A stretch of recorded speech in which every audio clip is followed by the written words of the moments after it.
Bonjour à tous et à toutes, chers amis. Comment allez-vous? On en a des choses à fêter aujourd'hui. J'aimerais déjà commencer par souhaiter une très bonne, une excellente fête à toutes les mamans. Bonne fête, maman! Et au passage, j'en profite parce que ça doit marcher aussi pour elles. Bonne fête à toutes les mères supérieures. La deuxième chose qu'on célèbre sur la paroisse aujourd'hui, c'est que les deux messes de ce matin, on les célèbre à l'intention de tous ceux qui nous ont quittés pendant les 2-3 derniers mois. Pendant la période de confinement, les gens qui sont décédés du fait de l'épidémie notamment. Eh bien, je vous propose que chacun, dans notre journée, on prenne un petit moment dans la prière, dans le recueillement, pour penser à eux et penser à leurs proches et leurs familles qui ont vécu un deuil si particulier. Et enfin, la troisième chose qu'on célèbre aujourd'hui dans l'Église catholique, c'est la Sainte Trinité, ce grand mystère de Dieu, presque incompréhensible à tous les hommes, et c'est pas mal en fait d'avoir une journée pour essayer de méditer un peu ce mystère.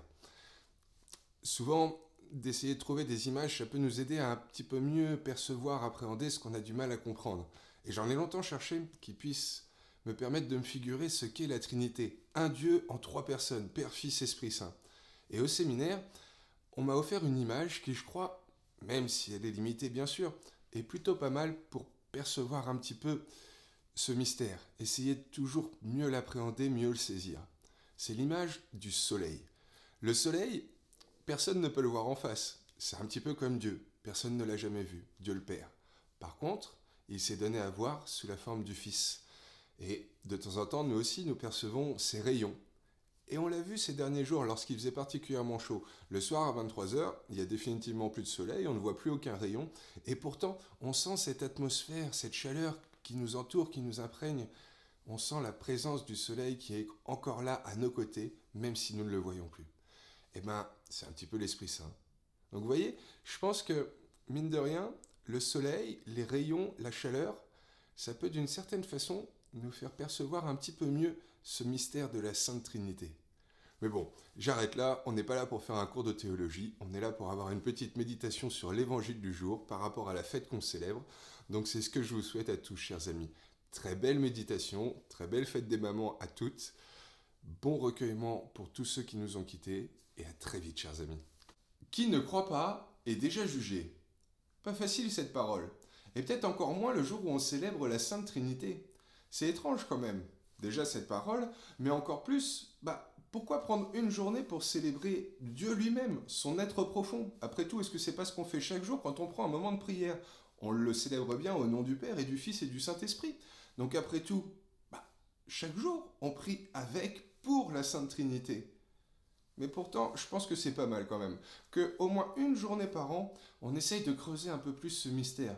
C'est tellement particulier, c'est tellement difficile pour nous, pour notre esprit humain, de pouvoir appréhender un Dieu en trois personnes. Et donc, heureusement, on a cette belle journée pour creuser le mystère. Et en même temps, dans l'évangile d'aujourd'hui, eh bien, est-ce que l'Église a été inspirée ou pas? J'en sais rien. Mais il manque une des personnes de la Trinité dans l'évangile. Bon, pas facile donc. Je vous propose qu'on se plonge quand même dans le texte, et puis on va bien voir si on arrive à comprendre un petit peu mieux ce grand mystère.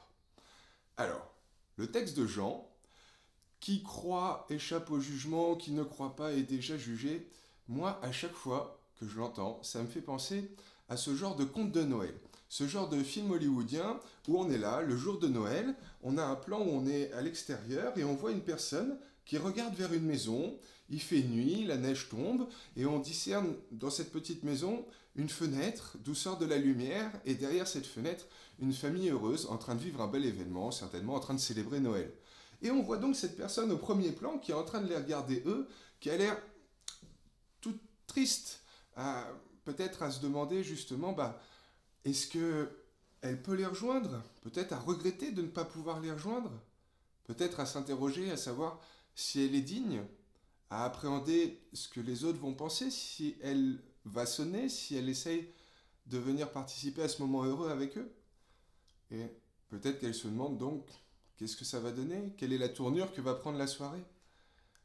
Et là, la phrase de Jésus prend tout son sens. Qui ne croit pas est déjà jugé.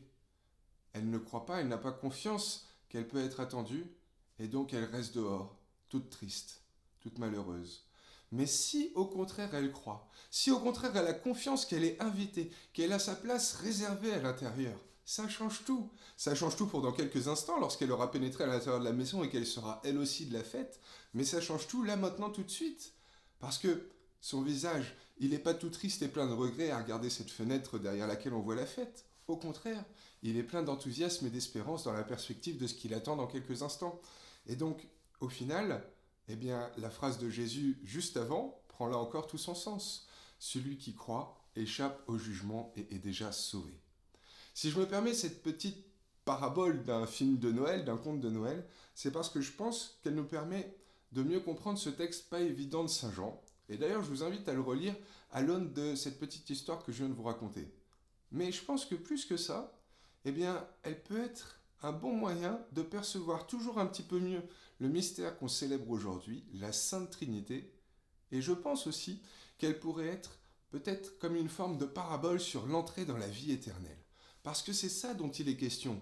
C'est ça dont il est question depuis 2000 ans, depuis le christianisme, mais encore plus aujourd'hui dans notre texte où on nous le redit que c'est la mission, la volonté de Dieu, la mission du Fils, que nous ayons tous la vie éternelle. La vie éternelle donc, c'est ça l'enjeu. Vie éternelle, j'aime bien sous-peser chaque mot et voir qu'est-ce qu'on met derrière. Vie, donc c'est une forme d'existence éternelle, donc hors du temps.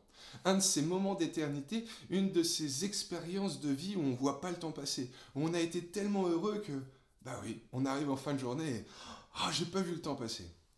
Ça, c'est si on sous-pèse un peu les mots. Mais plus que ça, nous, chrétiens, on a la chance de pouvoir nous adosser à ce que nous en dit la Bible. Et la Bible, elle nous en parle de la vie éternelle, depuis déjà les prophètes jusqu'à l'Apocalypse en passant par Jésus. Et quelle est l'image qui revient le plus souvent pour parler de la vie éternelle dans la Bible?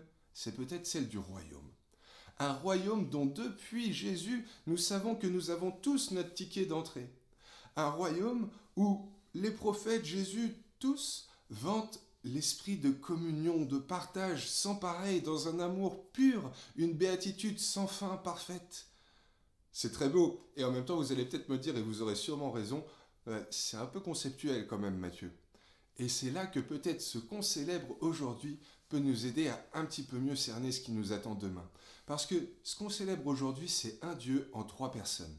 C'est pas juste un Dieu tout-puissant qu'on retrouverait là-haut dans le royaume du ciel et dont nous serions, ou pour l'éternité, en train de nous abaisser devant lui, ou alors dont chacun nous serions un petit atome, une petite molécule de lui. Après tout, la vie éternelle, c'est la vie en Dieu.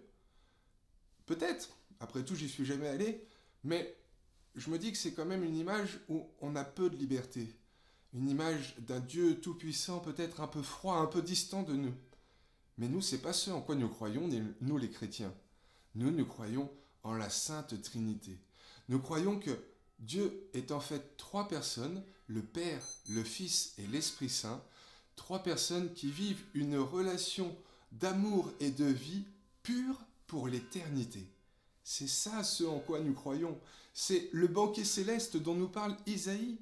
Un banquet où nous sommes chacun, vous et moi, invités par les 3 personnes de Dieu lui-même, le Père, le Fils et le Saint-Esprit. Un banquet céleste où nous attendent les viandes grasses, les vins capiteux, la symphonie des anges où on côtoiera des loups et des agneaux, des biches et des panthères.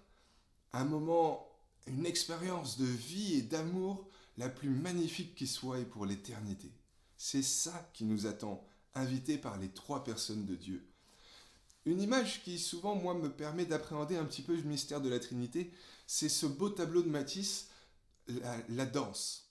Vous savez, on voit, je crois que c'est 5 corps rouges sur fond vert et bleu qui sont en train de faire une ronde comme ça en dansant. Et en fait, il me semble vraiment que c'est ça, ce qui nous attend. La vie éternelle, c'est la ronde céleste où le Père, le Fils et l'Esprit Saint invitent chacun d'entre nous à prendre place en leur sein. C'est ça qui nous attend, chers amis.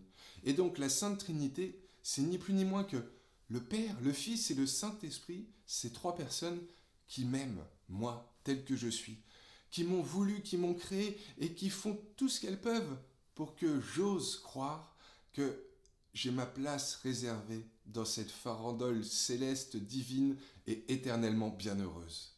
C'est ça, les amis, le mystère qu'on célèbre et ce qui nous attend demain. Eh bien peut-être En cette fête de la Sainte Trinité, pouvons-nous tout simplement demander au Seigneur, le Père et le Fils et le Saint-Esprit, qu'il nous offre d'y croire vraiment pour notre plus grande joie demain, mais aussi celle de dès à présent. Très belle fête, chers amis.